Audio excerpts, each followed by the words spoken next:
வசனத்தை வாசிப்போம். சங்கீதம் 119:78 வசனத்தை யாராவது ஒருவர் வாசி.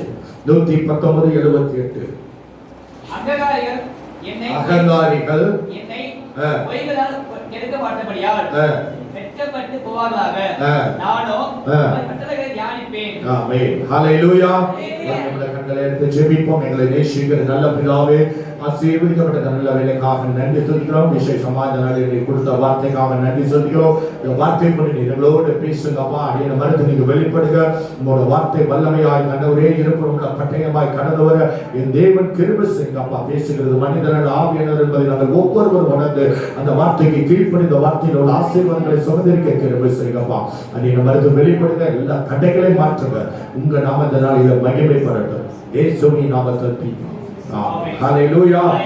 அகங்காரிகள் என்னை பொய்களினால் கெடுக்க பார்த்தபடியால் வெட்கப்பட்டு போவார்களாக. நானோ ஆமென். ஹல்லேலூயா. உம்மது கட்டளைகளை தியானிக்கிறேன் என்று யார் சொல்கிறது? யார் சொன்னது? தாவீது. ஹல்லேலூயா. அப்ப அவருடைய கட்டளைகளை தியானிக்கும் போது அவனுக்கு விரோதமாக எழும்புகிற எல்லா மனுஷருடைய கிரியைகளை கர்த்தர் நிர்மூலப்படுத்துவார். ஹல்லேலூயா.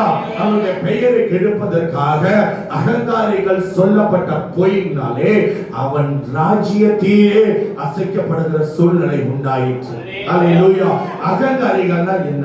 அதோட அர்த்தம் என்ன? யாருக்கு தெரியுமா?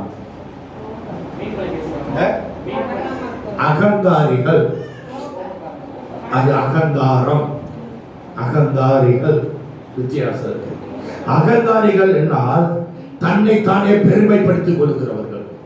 எனக்கு தான் எல்லாம் தெரியும், உனக்கு எதுவுமே தெரியாது, உன்னை காட்டிலும் நான் சிறந்தவன், உனக்கு ஒன்னும் தெரியாது என்று சொல்கிறது தான் அகங்காரிகள். அகங்காரம் என்பது கோபம், வைராக்கியம். ரெண்டுத்துக்கும் வித்தியாசம் இருக்கு. இன்னைக்கு சபைக்குள்ளே அநேக அகங்காரிகள் இருக்கிறார்கள். ஹல்லேலூயா. அந்த அகங்காரிகளினாலே அநேக தேவனுடைய பிள்ளைகள் பாதிக்கப்படுகிறதை நாம் காண்கிறோம். காரணம், உனக்கு ஒண்ணும் தெரியாது, நீ அமைதியாரு. உனக்கு ஒண்ணும் தெரியாது, நீ அமைதியாரு. நீ சபையில பேசாதே. வசனம் உனக்கு தெரியாது, எல்லாம் எனக்கு தான் தெரியும். நான் தான் தேவனோட உறவாடுகிறேன், நான் தேவனுடைய சமூகத்துல நான் ஜெபித்து கொண்டு இருக்கிறேன், உனக்கு ஜெபிக்க தெரியாது என்று மற்றவர்களை மட்டம் தட்டி தன் பெயரை பெருமைப்படுத்திக் கொள்கிறார். ஹல்லேலூயா. ஆனால் தேவன் அதை வெறுக்கிறவராய் காணப்படுகிறார். அவருடைய கட்டளைகளை தியானிக்கிறவரோடு அவர் கூட இருந்து அந்த அகங்காரிகளை வெட்கப்படும்படியாய் கர்த்தர் கிரியை செய்கிறார். யார் உங்களை வெட்கப்படுத்தணும்னு நினைக்கிறார்களோ அவர்களை கர்த்தர் வெட்கப்படுத்துகிறவராய் காணப்படுகிறார். ஹல்லேலூயா. ஹல்லேலூயா. அதனால் உங்களை அநேக பொறாமைனாலே அநேக புகார்களை மற்றவர்கள் தெரிவிக்கும் போது நீ பயப்படாதே, கர்த்தர் உனக்காக யுத்தம் செய்வார். உன்னை பற்றி தவறுதலாய் சொல்லும் போது அதை குறித்து நீ கவலைப்படாது, கர்த்தர் நிச்சயமாய் அவர்களை வெட்கப்படுகிற செய்கிறவராய் இருக்கிறார். நீ வெட்கப்பட மாட்ட, அவர்களை கர்த்தர் வெட்கப்படுத்துவார். ஹல்லேலூயா.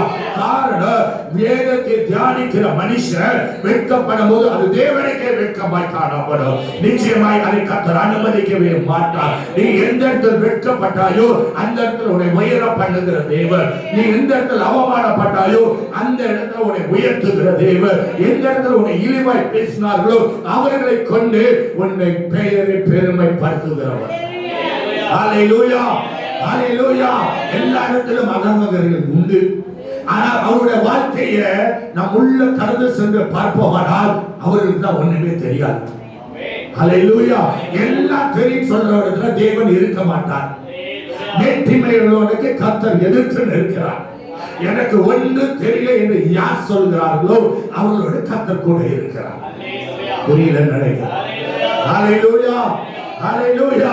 எனக்கு ஒன்றுமே தெரியாதப்பா, நீ எனக்கு கற்றுக் கொடுங்க, எப்படி ஜெபிக்கணும்னு கற்றுக் கொடுங்க, எப்படி வேதத்தை வாசிக்கணும்னு கற்றுக் கொடுங்க, எப்படி உங்க கற்பனைகளை கைக்கொள்ளணும்னு கற்றுக் கொடுங்க, உங்க வேதத்தை தியானிக்க எனக்கு கற்றுக் கொடுங்க என்று ஜெபிக்கிறவர்களோடு கர்த்தர் கூட இருந்து அவர்களுக்காக ஜெயக்கொடி நாட்டுகிறவர்.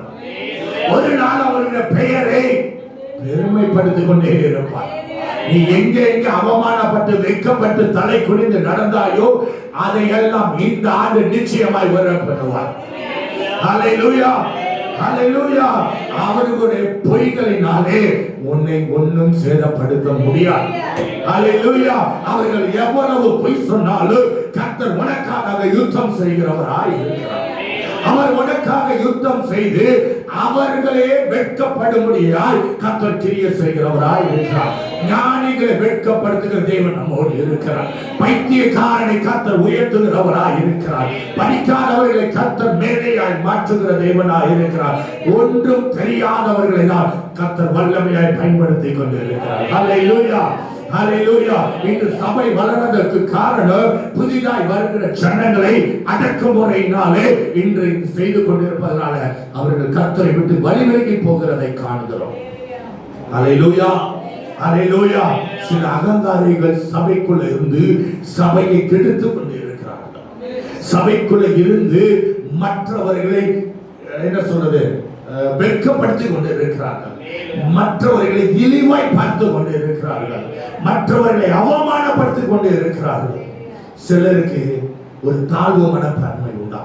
ஐயோ அவங்களுக்கெல்லாம் நல்ல வேதம் தெரியும்.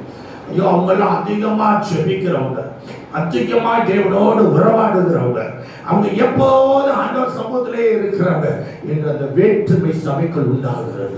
ஹல்லேலூயா. அது மிகவும் தவறான காரியம். புதிதாய் வருகிறவர்களை அரவணைத்து அவர்களையும் தட்டி எழுப்புகிறக்கூடியதுதான் நம்மை வைத்திருக்கிறார் கர்த்தர். அதற்காகவே அந்த ஞானத்தை கர்த்தர் நமக்கு கொடுத்திருக்கிறார். அதற்காகவே உன்னை ஜெபிக்கவும் வைத்துக் கொண்டிருக்கிறார். நீ பெயரை பெருமைப்படுத்துவதற்காக அல்ல, வருகிற ஜனங்களை தட்டி கொடுத்து அவர்களை ஊழியம் செய்ய நீ அவர்களை தட்டி எழுப்ப வேண்டும். ஹல்லேலூயா.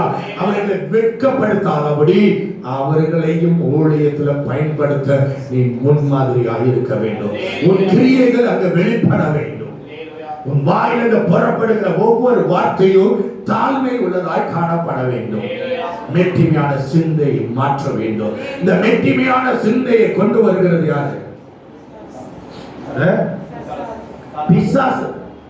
நீ நல்லா ஜெபிக்கிற, நீ ஜெபிக்காம அற்புதம் நடக்குது, நீ வேதத்துல நல்லா ஆய்ந்து நல்ல அர்த்தத்தை புரிந்து வச்சிருக்கிற என்று சொல்லி நமக்குள்ளே ஒரு பெருமை உண்டா. ஹல்லேலூயா. லூசிபர் கீழே வந்ததுக்கு காரணம் என்ன? ஹல்லேலூயா, ஹல்லேலூயா. எத்தனை பேர் அப்படி பாதாளம் போகணும்னு விரும்புகிறீங்க? ஹல்லேலூயா. என்றைக்குமே கர்த்தருடைய சமூகத்தில் தம்மை தாழ்த்தும் போது அவர் உயர்த்துகிறவராய் இருக்கிறார். ஹல்லேலூயா. எவன் தன்னை தானா தாழ்த்துகிறானோ அவனை நிச்சயமாய் கர்த்தர் உயர பண்ணுகிறவராய் இருக்கிறார். ஹல்லேலூயா, ஹல்லேலூயா. 14வது வசனத்தை வாசிப்போம். அதே அதிகாரம் 119:15. உமது கட்டளைகளை தியானித்து உமது வழிகளை கண்ணோக்குகிறேன். 115வது வசனம். 119 115. பொல்லாதவர்களே என்னை விட்டு அகன்று போங்கள். யார சொல்றாரு? பொல்லாதவர்களே என்று யார சொல்கிறார்? உடனே கேட்டுக்கிட்டு தான் இருக்கிறீங்க. பொல்லாதவர்களே யார சொல்றாரு? விசுவாசியா அவிசுவாசியா? விசுவாசிகள். தேவனுடைய ஜனத்தை கர்த்தருடைய நாமத்தை மகிமைப்படுத்துறவர்கள் தான் சொல்றாரு. என்ன சொல்றாரு? பொல்லாதவர்களே. காரணம் பொல்லாத குணம் அவருக்குள் இருப்பதினாலே ஆண்டவர் சொல்லுகிறார் பொல்லாதவர்களே. என்னை விட்டு அகன்று போங்கள். யாரை விட்டு அகன்று போனோம்? கிறிஸ்துவை விட்டு அகன்று போனா நம்ம வாழ்க்கை என்ன ஆகும்? ஆவிக்குரிய மரணம். ஹல்லேலூயா. என்னை விட்டு அகன்று போங்கள். என் தேவனுடைய கற்பனைகளை நான் கைக்கொள்வேன். ஹல்லேலூயா. தாவீது சொல்கிறான் என் தேவனுடைய கற்பனைகளை நான் கைக்கொள்வேன். சில பேர் சிந்தை எங்கேயோ இருக்கு. ஹல்லேலூயா. ஆலயத்துக்குள்ள இருந்தா கர்த்தரை மாத்திரம் தான் நோக்கி பார்க்கணும். பிள்ளைய பார்க்க கூடாது, மற்றவங்களை பார்க்காதீங்க. ஆண்டவருடைய வார்த்தையை கேளுங்க. ஆண்டவர் வார்த்தை இன்னைக்கு உங்களோடு பேசிக் கொண்டு இருக்கிறார். ஹல்லேலூயா, ஹல்லேலூயா. அப்போ வாசிப்பாத வசனத்திலே அகன்று போங்கள். என் தேவனுடைய கற்பனைகளை நான் கைக்கொள்வேன். 93வது வசனத்தை வாசி. அதிலே 93. நான் ஒருபோதும் மறக்க மாட்டேன். ஹல்லேலூயா. அப்போ ஒருபோதும் அவருடைய கட்டளைகளை நீ மறவாதபடி தேவனுடைய சமூகத்தில் அதை நினைவு கூர்ந்து அந்த கட்டளைகளை கைக்கொண்டு அந்த கற்பனைகளை கைக்கொண்டு நீ நடக்கும்போது கர்த்தர் உன்னை உயிர்ப்பிக்கிறவராய் இருக்கிறார். ஹல்லேலூயா. அந்த ஆவிக்குரிய மரணங்கள் உண்டாகாது. ஹல்லேலூயா.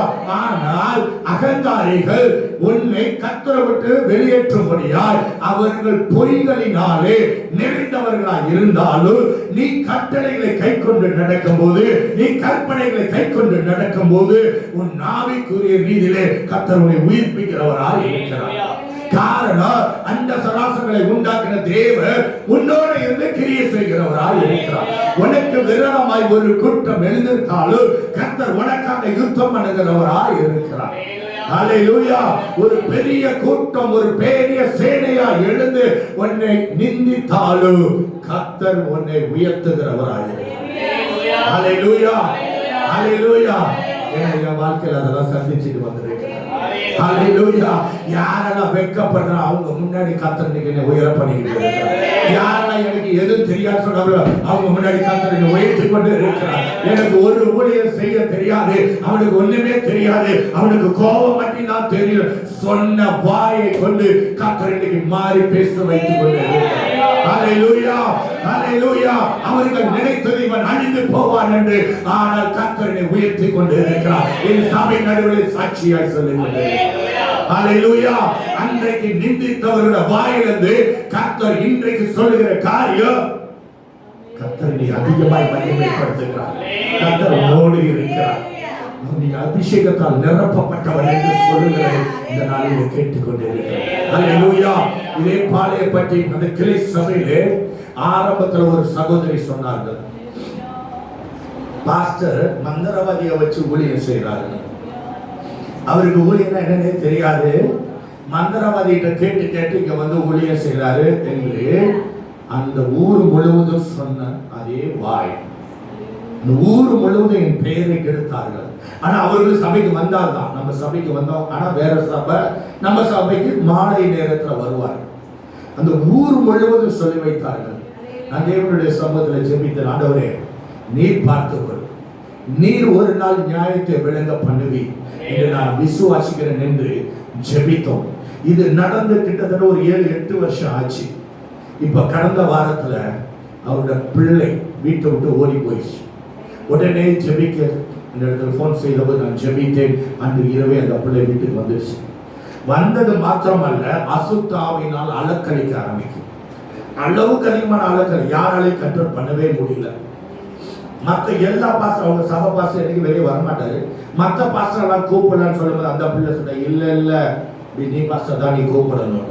அவங்க அம்மா அப்பாவுக்கு கட்டளை போட்டுட்டான். உடனே இவர்கள் என்னை அழைத்தார்கள், கடந்து சென்றோம். தேவ மகிமை இங்கே வெளிப்பட்டது. அந்த பிள்ளை அலக்கழிப்பிலிருந்து கர்த்தர் விடுவித்தார். ஹல்லேலூயா. அப்போது அந்த பிள்ளை சொன்ன வார்த்தை, நீ ஆவியில வந்து என்ற நிக்கிற, நீ மாம்சத்துல என்ற வந்து நில்லு. இது சொன்ன அந்த அந்த அசுத்தாவி சொல்லுது. ஹல்லேலூயா. நீ ஏன் ஆவியில என்ற வந்து நிற்கிற, நீ மாம்சத்துல என்ற வந்து நில்லு. நான் கிட்ட மாம்சத்துல உன் பக்கத்துல தான் உட்காந்து, இல்ல நீ எங்க இருக்கிறேன்னு தெரிய மாட்டேங்குது. அவருடைய தாயாருக்கு அதை குற்றும்படிய கர்த்தர் கிருபை செய்தார். எந்த வாய் மந்திரவாதியை வைத்து நான் ஊழியம் செய்யறேன்னு சொன்னிச்சோ, அவருடைய பொண்ணு வாயிலிருந்து கர்த்தர் சொன்னார், நான் யாருன்னு கேட்கும்போது நீ தேவ ஊழியக்காரன் என்று சொல்லும்படிய கர்த்தர். ஹல்லேலூயா. ஹல்லேலூயா.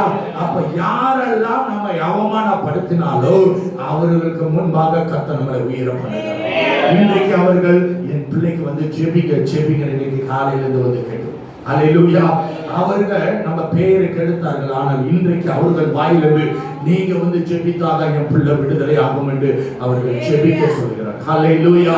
அப்ப தேவன் எவ்வளவு நல்லவர், எவ்வளவு தூரத்துக்கு உங்களை நேசிக்கிறார், எந்த அளவுக்கு உங்கள் மேல் கரிசனையா இருக்கிறார், எந்த அளவுக்கு அவர் கண்ணோக்கி பார்த்து கொண்டே இருக்கிறார், எந்த அளவுக்கு அவருடைய பிள்ளைகளை அவர் கைவிடாதபடி அவர் உயர பண்ணுகிறார் என்பதற்கு இது ஒரு சாட்சி. ஹல்லேலூயா. இது மாத்திரம் சொல்லுவாங்க ஏகப்பட்ட சாட்சிகளின் வாழ்க்கையில. ஆனால் அதெல்லாம் சொன்ன நேரம் பார்த்தாது. அல்லேலூயா. நிச்சயமாகவே நான் சொல்லுகிறேன், இந்த நாளிலே நீங்கள் வெட்கப்பட்டு இருப்பீர்களானால், உங்கள் குடும்பத்தின் நிமித்தமாக நீங்கள் வெட்கப்பட்டு இருப்பீர்களானால், சபை மூலமா நீங்கள் வெட்கப்பட்டு இருப்பீர்களானால், வேலையில நீங்கள் வெட்கப்பட்டு இருப்பீர்களானால், நிச்சயமாய் கர்த்தர் ஒரு பெரிய காரியங்களை வருகிற நாட்களில் நீ செய்வார். ஆனால் நீ செய்ய வேண்டியது அவருடைய கற்பனைகளை கை கொண்டு நடக்க வேண்டும், அவருடைய கட்டளைகளை கை கொண்டு நீ நடக்க வேண்டும், அவருடைய வேதத்தை அதிகமாக தியானிக்க வேண்டும், அவருடைய சமூகத்தில் அதிகமாக நீ ஜெபிக்கும் போது கர்த்தர் ஒரு அற்புதம் செய்வார். அல்லேலூயா, அல்லேலூயா.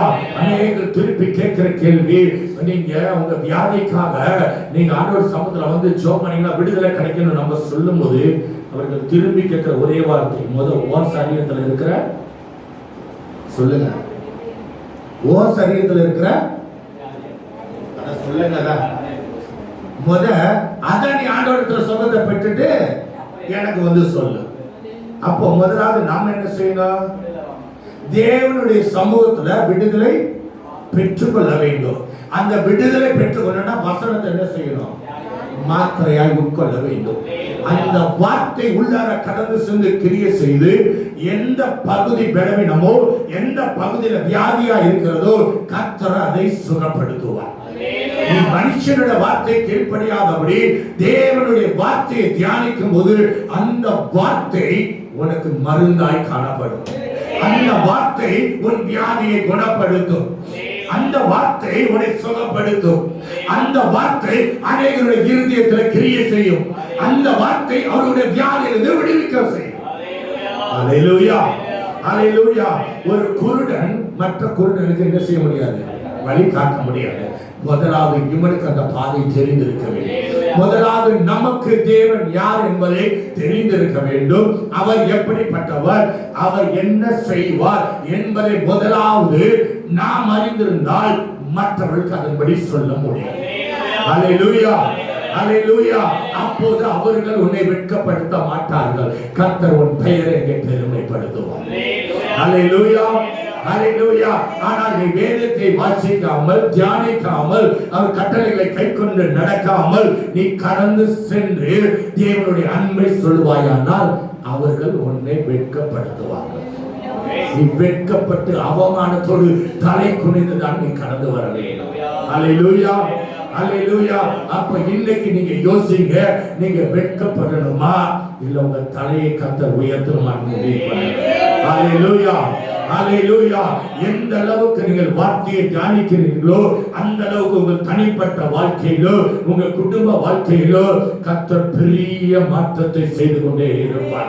உன் ஆவியில ஒரு மாற்றம், உன் சரீரத்துல ஒரு மாற்றம், உன் ஆத்மால ஒரு மாற்றம் கர்த்தர் நிச்சயமாய் செய்து கொண்டு இருப்பார். இன்றைக்கு ஆராதனை வேளையிலே கர்த்தர் அதை செய்கிறார் என்பதை நான் விசுவாசிக்கிறேன். அநேகருடைய ஆத்மால கர்த்தர் கிரியை செய்ததை என்னால் உணர முடிந்தது. அநேகருடைய சரீரத்துல கர்த்தர் கிரியை செய்ததை என்னால் உணர முடிந்தது. அல்லேலூயா, அல்லேலூயா. அதனால் நாம் என்ன செய்ய வேண்டும்? மற்றவர்களை இழிவாய் பேசுவதை, இழிவாய் பார்ப்பதை நாம் விட்டுவிட வேண்டும். அல்லேலூயா. எனக்கு பணம் நிறைய இருக்கு, நீ ஒண்ணு இல்லாதவன் என்ற அந்த சூழ்நிலை சபைக்குள் வரக்கூடாது. இந்த அநேக சபைகள் இது நடந்து கொண்டு இருக்கிறது. நாங்க இந்த ஜாதி, நான் மேல் ஜாதி, நீ கீழ் ஜாதி, நான் முன்னாடி தான் வரணும், நீ எனக்கு பின்னாடி தான் வரணும் சொல்லுகிற அநேக சபை இன்னைக்கு உண்டு. அந்த சபையில நிச்சயமாய் கர்த்தர் இருக்க மாட்டார். நிச்சயமாய் அந்த சபையில அற்புதம் அதிசயம் நடக்காது. அல்லேலூயா, அல்லேலூயா. காரணம் ஜாதியை உருவாக்கினது மனுஷன் தான் ஒழிய கர்த்தர் அல்ல. அல்லேலூயா.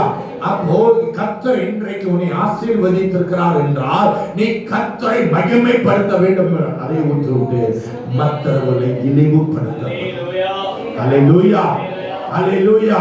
நீங்க சங்கீதத்துல வாசிச்சீங்க, கர்த்தர் என்ன சொன்னாரு? சீயோனை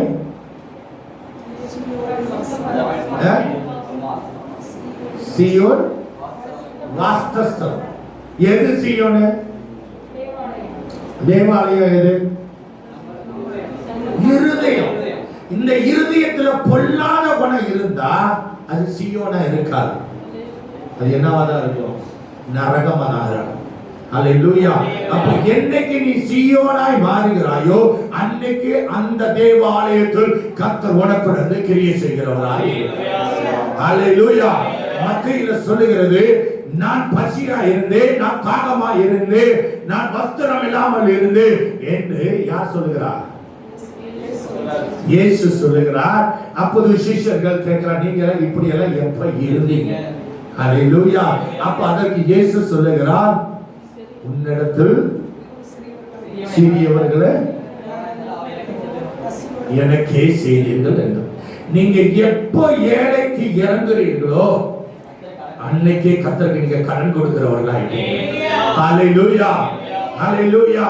அப்போ சபையில வசதி படைத்தவர்கள் ஏழைகளை நேசித்து அவர்கள் தேவைகளை சந்திக்க வேண்டும். அதற்காகவே கர்த்தர் உங்களை ஆசீர்வதித்து வைத்திருக்கிறார். நீ பெருமை பாராட்டுவதற்காக அல்ல, உன்னோட ஆஸ்தியை வெளிப்படுத்துவதற்காக கர்த்தருடைய ஆசீர்வதிக்கல. ஏழைக்கு நீ இறங்க வேண்டும் என்பது. ஹல்லேலூயா. அவன் பசியா இருந்தால் அவனுக்கு ஆகாரம் கொடுக்க வேண்டும் என்பதற்காகவே, அவன் வஸ்திரம் இல்லாமல் இருந்தால் அவனுக்கு வஸ்திரத்தை வாங்கி கொடுப்பதற்காகவே உன்னை ஆசீர்வதித்து சபைக்குள்ள வைத்திருக்கிறார். நீ பெருமை பாராட்டுவதற்காக அல்ல. ஹல்லேலூயா, ஹல்லேலூயா, ஹல்லேலூயா. இழிவான பார்வை விசுவாசிகளுடைய கண்களில் இருந்து வெளியேற வேண்டும். ஆவிக்குரிய கண்கள் இருக்குமானால் அந்த இழிவான பார்வை இருக்காது. ஹல்லேலூயா. நீங்க அநேக சபையில பார்க்கிறோம், அது பார்க்கும் போதே என்ன செய்யுது? அதே பணக்காரன் வந்துட்டா, வாங்க சிஸ்டர், வாங்க பிரதர். ஆனா ஏழை போனா ஹல்லேலூயா. இது மாற வேண்டும் சபையில. இது மாறும்போதுதான் தேவ ராஜ்யம் கட்டப்படும். இது மாறும்போது சபையில் அற்புதம் அதிசயம் நடக்கும். இதெல்லாம் மாறும்போது தேவ நாம மகிமைப்படும். அப்பதான் நம்ம யாருன்னு சொல்லணும்? கிறிஸ்தவர்கள் அப்பதான் சொல்லணும். ஏன்னா கிறிஸ்துவின் அன்பு இருக்கிறவங்க தான் யாரு? பேசுங்க, இல்லைன்னா பாடி. கிறிஸ்துவோட அன்பு உங்களுக்கு இருக்குமானால் நீங்கள் கிறிஸ்தவர்கள். ஹல்லேலூயா. கிறிஸ்துவை போல் வாழ்கிறவர்கள் தான் கிறிஸ்தவர்கள்.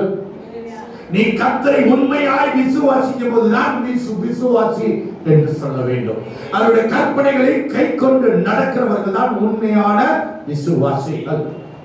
அவர் கட்டளைகளை கைக்கொண்டு நடக்கிறவர்கள் தான் உண்மையான விசுவாசிகள். ஹல்லேலூயா, ஹல்லேலூயா. அதனால இன்னைக்கு நம்ம என்ன செய்யணும்? நம்ம மனுஷனை பார்க்க கூடாது, கர்த்தருடைய முகத்தை பாருங்கள். அவர் உங்கள் தேவை அனைத்தையும் சந்திப்பார். அவர் உங்களை ஆசீர்வதிப்பார். நிச்சயமாகவே அகங்காரிகளுக்கு முன்பாக உங்கள் பெயரை பெருமைப்படுத்தும். யாரெல்லாம் உங்களை அவமானப்படுத்தினார்களோ அவர்களுக்கு முன்பாக அவர்கள் இப்படி பார்க்க முடிய கர்த்தர் உங்களை உயர்த்தும். ஹல்லேலூயா. நீ வேதனைப்பட்டு கவலையினாலே கண்ணீரை அவருடைய பாதத்தை துடைத்திருக்கிறார் என்று ஆண்டவர் உணர்த்தி கொண்டிருக்கிறார். அநேக இரவுகள் யாருக்கும் தெரியாமல் தேவனுடைய சமூகத்திலிருந்து கதறி அழுது, எனக்கு ஒரு உயர்வு உண்டாகாதா? என் வாழ்க்கையில் ஒரு மாற்றம் உண்டாகாதா? என் வாழ்க்கையில் ஒரு அதிசயம் செய்ய மாட்டீரா? நான் படுகிற வேதனையை காண்கிறீரே, என் கண்ணீரை கண்டு கொண்டே இருக்கிறீரே என்று ஜெபித்த நாட்களுக்கு கர்த்தர் பலனை திருப்பி கொடுத்து கொண்டிருக்கிறார். இனி உன் வாழ்க்கையில வெட்கம் என்பது வருவதே இல்லை. இன்று கண்ட துன்பத்தை நீ ஒரு நாள் நீ காணாது இருப்பாய். இனி உன் வாழ்க்கையில படிப்படியாய் நீ உயர்த்துகிறவராய் இருக்கிறார். ஆனால் நீ செய்ய வேண்டிய காரியம், உன் ஜெபம் நேரம் கூட்டப்பட வேண்டும். அவருடைய கற்பனைகளை கை கொண்டு நீ சரியாய் ஜெபிக்கும் போது நீ எதற்கும் பிரோஜனம் இல்லை என்று சொன்னவர்களுக்கு முன்பாக நீ தான் எல்லாம் என்று சொல்லக்கூடிய கர்த்தர் மாற்றும். ஹல்லேலூயா. நீ எதற்குமே லாய்க்கில் என்று சொன்னவருடைய வாயில உன்னாலதான் நான் வாழ்கிறேன் என்று சொல்லக்கூடிய கர்த்தர் உயர்த்துவார். ஹல்லேலூயா, ஹல்லேலூயா. நிச்சயமாகவே இதை செய்வார். நீ பயப்படாத. ஆகிய நம்ம உணர்த்தி கொண்டிருக்கிற காரியத்தை சொல்லுகிறேன். நீ பயப்படாதே. தேவனுடைய சமூகத்துல நீ தனிமையாய் அவருடைய சமூகத்துல காத்திருந்து செப்பு. தனிமையாய் அவருடைய சமூகத்துல உன் அறை விட்டு உள்ள கதவை பூட்டி கண்ணீரினால் அவருடைய பாதத்தை தொட. நிச்சயமாக ஒரு பெருத்த விடுதலை உண்டு. எந்த மனுஷனாலும் கொடுக்க முடியாத சமாதானத்தை, சந்தோஷத்தை, ஆசீர்வாதத்தை அவர் தருகிற தேவனாக நீ வெட்கப்படுகிறதுக்காக கர்த்தர் உன்னை தெரிந்தெடுக்கல. உன்னை வெட்கப்படுத்துவதற்காக உன்னை தெரிந்தெடுக்கல. உனக்கு ஒரு மேன்மையை கொடுக்கும்படியால் சில வெட்கங்களை கர்த்தர் அனுமதித்துக் கொண்டிருக்கிறார். ஒரு மேன்மை உன் வாழ்க்கையில வர வேண்டும் என்பதற்காகவே சில லட்சிய கர்த்தர் கொடுத்துக் கொண்டிருக்கிறார். கர்த்தருக்காக காத்திரு. கர்த்தர் உன் வாழ்க்கையில கிரியை செய்ய பொறுமையாய் காத்திரு. ஒரு நாள் வரும், நிச்சயமாய் உன்னை உயர பண்ணுவார். அல்லேலூயா. உன் நம்பிக்கை ஒரு நாள் வீண் போகாது. நீ அவருடைய நம்பிக்கையாய் இருப்பாயானால் நீ பாக்கியவானாய் மாறுவாய். அல்லேலூயா. எந்த அளவுக்கு இழிவாய் பேசினார்களோ அந்த அளவுக்கு கர்த்தர் நிச்சயமாய் உயர பண்ணுவார். அல்லேலூயா. அல்லேலூயா. காரணம் கர்த்தரை நம்புகிற ஒருவரும் வெட்கப்பட்டு போவதே இல்லை. நிச்சயமாய் சொல்லுகிறேன், அவருடைய சமூகத்தில் என்று சொல்லுகிறேன், கர்த்தரை நம்புகிறவர்களை கர்த்தர் வெட்கப்படுத்துகிற தேவன் அல்ல. அது எந்த காரியமாய் இருந்தாலும் கர்த்தர் நிச்சயமாய் வெட்கப்பட விட மாட்டார். அல்லேலூயா. அன்னைக்கு சொல்லுகிற காரியத்தை கேட்டிருக்கிறேன். நீ அப்படி இருந்தனாலதான் உனக்கு கர்த்தர் அனுமதித்தார். நீ அப்படியெல்லாம் பாவம் செஞ்சு அதனாலதான் கர்த்தர் உன்னை அடித்து கொண்டு இருக்கிறார். இல்ல, கர்த்தர் உன்னை உருவாக்கி கொண்டு இருக்கிறார். நீ அவருக்கு வேணும். அவர் உன்னை உருவாக்கி உன்னை கொண்டு அநேக ஜனங்கள் ஆசீர்வதிக்கப்பட வேண்டும் என்பதற்காகவே உன்னை புடமிட்டுக் கொண்டு இருக்கிறார். ஒரு யோபுவை போல உன்னை புடமிட்டுக் கொண்டு இருக்கிறார். யோபுவை போல சகித்து தேவனுடைய சமூகத்தில் காத்திருப்பாயானால் நிச்சயமாகவே உன் பெயரை பெருமைப்படுத்துகிறவர். சிலருக்கு வியாதியினாலே, சிலருக்கு பிளவிடத்தினாலே, சிலருக்கு பொருளாதார தடையினாலே கர்த்தர் இதெல்லாம் அனுமதித்து உன்னை உருவாக்கி கொண்டிருக்கிறார். அந்த உருவாக்குதலின்படி நீ அவருடைய வார்த்தைக்கு கீழ்ப்படிந்து நடப்பாயானால் நிச்சயமாய் ஒரு நாள் பசும்பொன்னாய் நீ வெளியே வருவார். அநேகர் அதை தேடி வரும்படியாக கர்த்தர் கிரியை செய்கிறவராய் இருக்கிறார். அல்லேலூயா. அல்லேலூயா. ஒரு தங்கத்தை எப்படி புடமிடப்படுகிறதோ அதே போல கர்த்தர் இந்த நாளில் புடமிட்டுக் கொண்டு இருக்கிறார். ஆனால் வருகிற நாட்களில் அநேகருடைய கண்களுக்கு நீ வெளிச்சமா, அநேகருடைய கண்கள் வாழ்க்கைக்கு வெளிச்சமா கர்த்தரை மாற்றும்படியாக விரும்பிக் கொண்டிருக்கிறார். அதற்காகவே கர்த்தர் இப்போதே உன்னை ஆசீர்வதிக்க தொடங்கி வைத்தார். இந்த ஆண்டு நீ அதை முழுவதுமாய் சுதந்திரிப்பாய். நீ இழந்த அனைத்து காரியத்தை அவர் உன்னை திரும்பவும் கொண்டு உன்னை உயர்த்துகிற தேவனாய் இருக்கிறார். ஆனால் நீ செய்ய வேண்டிய காரியம் அவருடைய வேதத்தை அனுதினம் நீ தானிக்கிறவனாக இருக்க வேண்டும். அனுதினம் அவருடைய பாதத்தில் அமர்ந்து ஜெபிக்கிறவனாக இருக்க வேண்டும். முதல்ல ஜெபித்ததை காட்டிலும் பல மடங்கு தேவனுடைய சமூகத்தில் நீ ஜெபிக்கும் போது நிச்சயமாக நீ கண்ட அவமானத்திலிருந்து கர்த்தரை மீட்டு எடுத்து உயர்த்துகிறவராக இருக்கிறார். ஒரு மனுஷனுடைய உயர்த்த முடியாது. ஒரு மனுஷனுடைய உயர்த்த முடியாது. அவர் ஒருவரே உன்னை உயர்த்துகிறவராக இருக்கிறார்.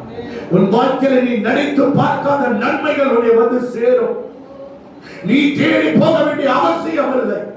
உன்னை தேடி வரும்படியாக கர்த்தர் கிருபை செய்வார். அதற்காகவே சில சோதனைகளை கர்த்தர் அனுமதித்துக் கொண்டிருக்கிறார். அதற்காகவே கர்த்தர் சில அவமானத்தை கொடுத்து கொண்டு இருக்கிறார். அதற்காகவே உனக்கு சில பிரச்சனைகளை கர்த்தர் கொடுத்து கொண்டிருக்கிறார். காரணம் நீ அதிலிருந்து மீண்டு வர வேண்டும் என்பதற்காக. அவருடைய ஊழியத்தை செய்யும் போது அநேக லட்சங்கள் உண்டாகும். நீ அதில் அமைதியா பொறுமையாக இருந்து அதை மேற்கொண்டு வர வேண்டும் என்பதற்காகவே கர்த்தர் இன்றைக்கு உன்னை உருவாக்கி கொண்டு இருக்கிறார். அல்லேலூயா. அல்லேலூயா. அல்லேலூயா. காரணம் என்ன தெரியுமா? கர்த்தர் அதிகமாக உன்னை நேசிக்கிறார். நீ அவருக்கு வேண்டும் என்பதற்காகவே, அவருடைய சேனைகளில் காணப்பட வேண்டும் என்பதற்காகவே, நீ அவருக்காக யுத்தம் செய்ய வேண்டும் என்பதற்காகவே கர்த்தர் இன்றைக்கு உன்னை பழக்க வைத்துக் கொண்டே இருக்கிறார். வார்த்தைக்கு கீழ்ப்படுவாயானால், அவருடைய வார்த்தையை தியானிப்பாயானால் அனுதினமும் உன் வாழ்க்கையில் உன்னை உருவாக்கி உருவாக்கி உருவாக்கி ஒரு சேனையின் தளபதியாய் உன்னை மாற்றுவார். அல்லேலூயா. அல்லேலூயா. இன்று நினைக்கிற ஒரு வேளை சாப்பாட்டுக்கு இல்லாம நான் இருக்கிறேன் என்று நீ நினைக்கிறாய். ஆனால் அநேக உன் கையினாலே சாப்பிடும்படியாக கர்த்தர் உதவி செய்வார். அநேகர் உன்னை கொண்டு ஆசீர்வாதமாய் மாற்றுவார் என்பதில் எந்த மாற்று கருத்தும் இல்லை. நீ கர்த்தருக்காக துக்கப்படுவது நீ பாக்கியவானாய் மாறுகிறாய். நீ கர்த்தருக்காக வெட்கத்தை ஏற்றுக்கொள்ளு, நீ பாக்கியவானாய் மாறுவாய். இழிவான பேச்சை கண்டு நீ பயப்படாதே, இழிவான வார்த்தையை கண்டு நீ கலங்காதே. நீ புரிந்து கொள்ள வேண்டும், கர்த்தர் என் வாழ்க்கையில் இதெல்லாம் அனுமதித்துக் கொண்டு இருக்கிறார். வியாதி வந்த கண்டு பயப்படாதே, கர்த்தர் இந்த வியாதி மூலமாய் உன்னை ரட்சித்து அநேகரை ரட்சிக்க முடியாது விரும்புகிறார். நீ சாட்சியாய் வாழ வேண்டும் என்பதை விரும்புகிறார். நிச்சயமாக சொல்லுகிறேன், கர்த்தர் என் வாழ்க்கையில் அந்த காரியத்தை செய்து கொண்டு இருக்கிறார். அநேக காரியங்கள் நான் கர்த்தருக்காக இழந்திருக்கிறேன், என்னையே முழுவதுமாய் அர்ப்பணித்திருக்கிறேன். அதனால் தான் இதுவரை கர்த்தரை வெட்கப்படாத அவரை நடத்தி கொண்டு இருக்கிறார். அவருடைய சமூகத்திலிருந்து நான் சொல்லுகிறேன், நான் பட்ட வேதனை, அவமானம், அசிங்கம் தெரியும். ஆனால் கர்த்தருடைய சமூகத்தில் நாங்கள் ஜெபித்த போது கர்த்தர் சொன்ன வார்த்தை, நீ எனக்காய் இதெல்லாம் சகித்துக் கொள்ள வேண்டும் என்று ஆண்டவர் எங்களுக்கு உணர்த்தினார். அதன் மூலமாய் நாங்கள் பலன் அடைந்தோம். கர்த்தர் எங்களோடு பேசின நிமித்தமாய் நாங்கள் பலன் அடைந்தோம், உறுதியாய் இருந்தோம். கர்த்தர் நிச்சயமாய் ஒரு நாள் உயர்த்துவார் என்று விசுவாசித்தோம். இன்றைக்கு அந்த உயர்வை நாங்கள் கண்டு கொண்டிருக்கிறோம். ஹல்லேலூயா, ஹல்லேலூயா. அப்ப கர்த்தரை நம்புகிற ஒருவரும் வெட்கப்பட்டு போவதே இல்லை. இன்றைக்கு கர்த்தரை நம்பி நீங்க வந்திருக்கிற கர்த்தர் நிச்சயமாய் உன்னை விடுதலை கொடுப்பார். கட்டு உண்டவர்களை கர்த்தர் நிச்சயமாய் விடுவிக்குவார். கட்டு உண்டவர்களை வானத்திலிருந்து அவர் கண்ணோக்கி பார்த்து கொண்டு இருக்கிறார். உன் கண்ணீரை அவர் கண்ணோக்கி பார்த்து கொண்டு இருக்கிறார். உன் இருதயத்தின் பாரங்களை அவர் கண்ணோக்கி பார்த்து கொண்டு இருக்கிறார். உன் இருதயத்தின் வேதனையை கண்ணோக்கி பார்த்து கொண்டு இருக்கிறார்.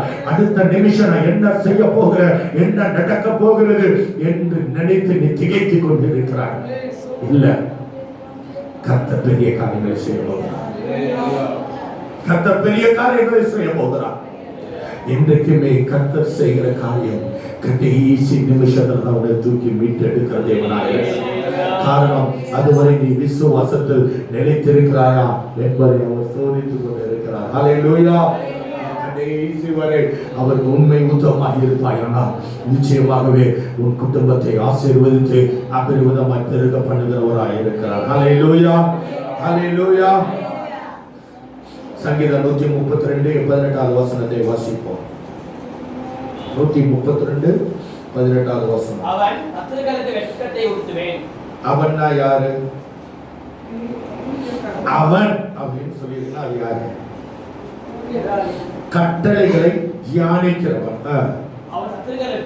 அவன் சத்துருக்களுக்கு வெட்கத்தை உடுத்துவேன். ஹல்லேலூயா, ஹல்லேலூயா. யார் வெட்கப்பட்டானோ அவன் கட்டளைகளை தியானிக்கும் போது, வார்த்தைகளை தியானிக்கும் போது அவன் சத்துருக்களுக்கு வெட்கத்தை என்ன செய்றாரா?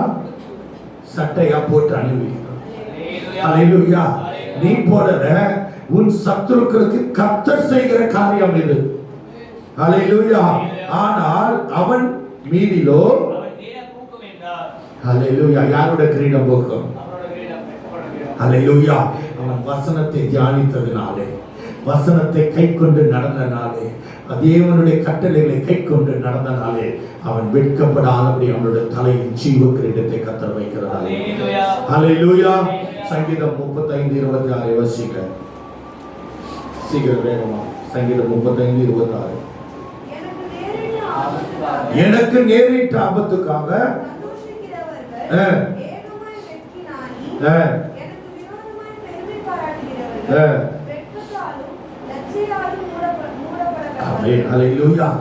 எனக்கு எப்ப ஆபத்து வரும், எப்போது இவன் தேவனை விட்டு வெளியேறுவான், எப்ப இவன் விழுந்து போவான் என்று அநேக நமக்கு விரோதமா என்ன செய்யறாங்க? பார்த்து கொண்டே இருக்கிறாங்க. ஹல்லேலூயா. ஆனால் கர்த்தர் என்ன சொல்லுகிறார்? அவர்களுக்கு முன்பாக உன்னை உயர்த்துவேன் என்று. ஹல்லேலூயா. அப்போ அவர்கள் வெட்கி நானே எனக்கு விரோதமாய் பெருமை பாராட்டினவர்கள் மூடப்படுவார்கள். யாரெல்லாம் நம்ம வெட்கப்பட்டு போகணும்னு நினைச்சாங்களோ அவங்க வெட்கத்துல தான் கடைசி வரை வாழ வேண்டும். ஹல்லேலூயா, ஹல்லேலூயா. வாசிப்போம் சங்கீதம் 109:29. என் விரோதிகள் இதற்செயல் மூடப்பட்டு. என் விரோதிகள் யாரு? எனக்கு விரோதமாய் பேசின அகங்காரிகள். என் விரோதிகள் இதற்செயல் மூடப்பட்டு தங்கள் வெட்கத்தை சால்வையைப் போல தரித்துக் கொள்வார்கள். ஆமென். ஹல்லேலூயா. அவர்கள் நம்மை பார்க்கும்போது தலைகளை கீழே குனிந்து ஓடுகிறவர்களாய் கர்த்தர் செய்வார். உன்னை யாரெல்லாம் அவமானப்படுத்தினாங்களோ நம்ம முகத்தை கூட அவர்களுக்கு காண முடியாத அளவுக்கு கர்த்தர் நம்முடைய முகத்தை பிரகாசிக்கப்பட்டார். அவர்கள் வெட்கப்பட்டு ஓடும்படியாய் கர்த்தர் கிருபை செய்வார். அவருடைய சரீரத்தில் சால்வையினால, வெட்கத்தின் சால்வையினால மூடும்படியாய் கர்த்தர் உனக்கு உதவி செய்கிறவராய் இருக்கிறார். ஹல்லேலூயா, ஹல்லேலூயா. நீங்கள் ஒவ்வொரு நாளும் வேதத்தை வாசித்து தியானிக்க வேண்டும். யோசித்து பாருங்க, தாவீதுடைய வாழ்க்கையில் எவ்வளவு துன்பங்கள், எவ்வளவு வேதனை, எவ்வளவு பிரச்சனைகள். அவன் தேவனுடைய சமூகத்துல அவன் கதறி அழுது ஜெபித்திருப்பான் என்று பாருங்க. ஹல்லேலூயா, ஹல்லேலூயா. இதுல 109வது சங்கீதத்துல வாசிக்கும் போது 1ஆம் வசனத்திலிருந்து 19வது வசனம் வரை அவனுக்கு விரோதமாய் எழுந்திருக்கிறவர்களுக்காக அவன் ஜெபிக்கிறதை காண்கிறோம். அவனுடைய இருதயத்தின் குமுறுதலை அவன் வெளியிடுகிறதை காண்கிறோம். அவன் இருதயத்தில் இருக்கிற பாரங்களை அந்த வசனத்தில் நாம் வாசிக்கிறோம்.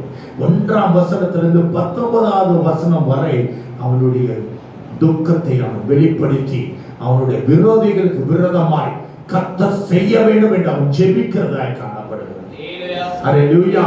அவர்கள் சாபத்தால் மூடப்பட வேண்டும் என்றெல்லாம் ஜெபிக்கிறது நாம் காண்கிறோம். ஹல்லேலூயா. அப்ப எந்த அளவுக்கு அவன் வேதனை சகித்திருப்பான் என்று பாருங்க, எந்த அளவுக்கு அவன் அவமானத்தை பெற்றிருக்கிறான் என்று பாருங்க. நிச்சயமாய் அவனுக்கே கர்த்தர் ஒரு விடுதலை கொடுப்பாரானால் கர்த்தர் நமக்கு நிச்சயமாய் விடுதலை கொடுப்பார். ஹல்லேலூயா, ஹல்லேலூயா. சங்கீதம் 129 5 6 வாசிங்க. சீயோனை பகைக்கிற அனைவரும், சீயோனை பகைக்கிற அனைவரும் வெட்கி பிங்கி திரும்ப கடவார்கள். யாரு சீயோனு? சீயோனா யாரு? தேசமா? சீயோனா என்ன? சபை. அப்ப சபைனா யாரு?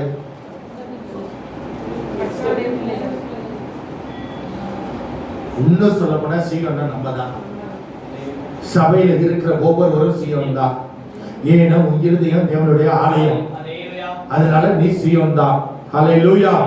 அப்ப சீயோனை பகைக்கிற அனைவரும் திரும்ப கடவார்கள். ஹல்லேலூயா. உன்னை வெட்கப்படுத்தும் போது சீயோனை வெட்கப்படுத்துகிறதாய் காணப்படும். சீயோன் தாவீதுடைய நகரம். உன்னோட சொல்ல போனா அது தேவனுடைய நகரம். தேவனுடைய நகரத்தை வெட்கப்படுத்தும் போது அவர் நிச்சயமாய் சும்மா இருக்க மாட்டார். ஹல்லேலூயா, ஹல்லேலூயா. அவருடைய நகரத்தை ஒருவனும் வெட்கப்படுத்த விட மாட்டார். ஹல்லேலூயா. அடுத்த வசனத்தை வாசி. அவங்க வாழ்க்கை எப்படி இருக்குமா? வீட்டின் மேல் புல்லுக்கு ஒப்பாயிருப்பார். இப்ப அந்த புல்லு எவ்வளவு நாள் உயிரோட இருக்கும்? அதிகபட்சம் ஒரு நாள் கூட இருக்காது. வெயில் அடிச்சா என்ன செய்யும்? கருகி போயிடும். காரணம் வேறு இல்லை. ஆனா நமக்கு ஆழமான வேறு இருக்கு. நம்ம ஒரு நாள் கறி போக மாட்டோம். நமக்கு விரோதமா இருந்திருக்க நமக்கு முன்பாகவே கருகி போவார்கள். ஹல்லேலூயா, ஹல்லேலூயா. கர்த்தர் நிச்சயமா எப்படிப்பட்ட காரியங்களை செய்வார். உனக்கு விரோதமாய் செய்யப்பட்ட மாந்திரிகம், உனக்கு விரோதமாய் செய்யப்பட்ட தந்திரங்கள் எல்லாத்தையும் கர்த்தர் நிர்மலப்படுத்தி உன் வேரை ஆழமர வேரை போல உறுதிப்படுத்துகிறவராக இருக்கிறார். ஹல்லேலூயா. உனக்கு விரோதமாய் எழுந்திருந்த விரோதிகள் புல்லை போல அற்று போவார்கள். அவர்கள் வாடி இல்லாமல் போவார்கள். பொருளாய் ஆவார்கள் என்பதில் எந்த மாற்றமும் அல்ல. பொருள்னா என்ன? எங்க இல்லாம போவாங்க? எப்படி புல்லு காஞ்சி அந்த இடமே புல்லு முளைச்சது கூடிய இல்லாம போகுதோ அப்படி உனக்கு விரோதமாய் எழுந்திருந்தவர்கள் அவர்கள் பெயரை பூமியில் இல்லாதபடி கர்த்தர் எடுத்து போடுவார். அதுதான் இல்பொருள். ஹல்லேலூயா, ஹல்லேலூயா. ஆனா உன்னை வெட்கப்படுத்துறவன் உனக்கு முன்னாடி நிற்க மாட்டான். அவன் போயிருவான், நீ நின்று. ஏன்னா கர்த்தர் உன்னை கொண்டு சில காரியங்களை செய்கிறார். ஹalleluya. உன்னை கொண்டு அற்புத அதிசயத்தை செய்யணும். ஹalleluya. உன்னை கொண்டு அநேகரை ஆசீர்வதிக்கணும். அதற்காகவே கர்த்தர் நமக்கு ஜீவனை கூட்டி கொடுத்து கொண்டு இருக்கிறார். ஹalleluya. ஹalleluya. சகரியா 1:14 வாசிப்போம். ஹalleluya.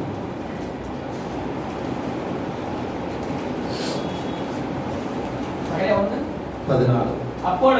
அப்பொழுது பேசின தூதன் நோக்கி சேனைகளின் கர்த்தர் உரைக்கிறது என்னவென்றால், இன்னைக்கு தேவனோட தூதன் ஒவ்வொருத்தரோட கர்த்தர் பேசிக்கொண்டே இருக்கிறார். தேவ வார்த்தை தூதன் பேசிக்கொண்டிருக்கிறார். நான் எருசலேமுக்காகவும் சீயோனுக்காகவும் மகா வைராக்கியம் கொண்டிருக்கிறேன். ஹalleluya. எருசலேமுக்காகவும் சீயோனுக்காகவும் மகா வைராக்கியம் கொண்டிருக்கிறேன். அப்ப சீயோனா யாரு? நம்மதான். நமக்காக அவர் வைராக்கியம் கொண்டு இருக்கிறார். புரியலன்னு நினைக்கிறேன். ஹalleluya. அவர் நமக்காக வைராக்கியம் கொண்டு இருக்கிறார். எதற்காக? நம்மை விரோதிக்கிறவர்களுக்கு முன்பாக அவர் வைராக்கியம் உள்ளவர்களாக இருக்கிறார். ஹalleluya. வேதாகமத்தில் சீயோன் என்ற வார்த்தை 150 முறை வருகிறதை நாம் காணுகிறோம். ஹalleluya. அப்போ அந்த பெயருக்கு எவ்வளவு விலையேறப்பட்டதாய் காணப்படுகிறது. ஹalleluya. சங்கீதம் 37:2 வாசிங்க.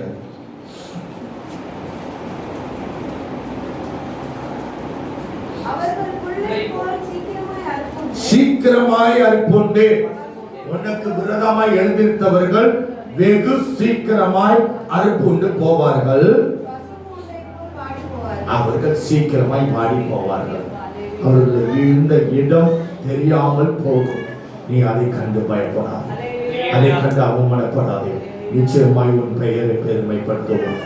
அகங்காரிகள் உனக்கு விரோதமாய் எத்தனை பொய்களை சொன்னாலும் கர்த்தர் அதெல்லாம் முறியடித்து நீ நீதிமான், நீ பரிசுத்தவான் என்று கர்த்தர் உன் பெயரை பெருமைப்படுத்துகிறவராய் இருக்கிறார். அந்த பெயரை பெருமைப்படுத்துவது புறஜாதியுடைய கண்களுக்கு முன்பாக, புரியல நினைக்கிறேன், புறஜாதியுடைய கண்களுக்கு முன்பாக உன் பெயரை பெருமைப்படுத்துவார். ஹalleluya. அதனால் கர்த்தரை நம்பின ஒருவர் வெட்கப்பட்டு போனதில்லை. இன்றைக்கு எந்த காரியத்தை குறித்து நீ கர்த்தரை நம்பி இந்த ஆலயத்துக்கு வந்திருக்கிறாயோ அந்த காரியத்தில் கர்த்தர் ஜெயத்தை கொடுப்பார். ஹalleluya. தீங்கு உனக்கு நேரிடாகும். உனக்கு விரோதமாய் எழுந்திருந்தவர்கள் அற்புண்டு போவார்கள். உனக்கு விரோதமாய் பேசின நாவுகள் அடங்கும். உனக்கு விரோதமாய் கிரியை செய்த மனுஷர்கள் இல்பொருளாவார்கள். நீ அதை கண்டு பயப்படாதே. கர்த்தர் உனக்காக யுத்தம் செய்வார். நீ செய்ய வேண்டியது உன் அறை வீட்டை ஊட்டி கர்த்தரை நோக்கி கூப்பிடு. ஆபத்து காலத்துல இருக்கிறாயா, அவரை நோக்கி கூப்பிடு. அந்த விண்ணப்பத்துக்கு கர்த்தர் செவி கொடுப்பார். நம்முடைய ஜெபத்துக்கு மறுபடி கொடுக்கிறவர், நம்முடைய விண்ணப்பங்களுக்கு பதில் கொடுக்கிறவர், நம்முடைய பெயரை பெருமைப்படுத்துகிறவர், நம்மை அவமானத்திலிருந்து மீட்டெடுக்கிறவர். எதை கண்டு நீ கலங்காதே. கர்த்தர் நிச்சயமாகவே நம்மை கொண்டு பெரிய காரியங்களை செய்ய விரும்புகிறார். இந்த ஆண்டு நீ ஆசீர்வதிக்கப்படுவாய். இந்த ஆண்டு நீ விடுவிக்கப்படுவாய். இந்த ஆண்டு நிச்சயமாகவே உன் வாழ்க்கையில ஒரு பெரிய அதிசயங்களை காண்பாய். ஆவியானவர் உணர்த்துகிற காரியத்தை சொல்லுங்க. நீ விசுவாசித்தால் அந்த வார்த்தையை சுமந்தெடுத்துக் கொள்ள. என்னை விட்டு கொடுக்காதவர், என்னை நடத்துகின்றவர், என்னை பாதுகாப்பவர், என்னே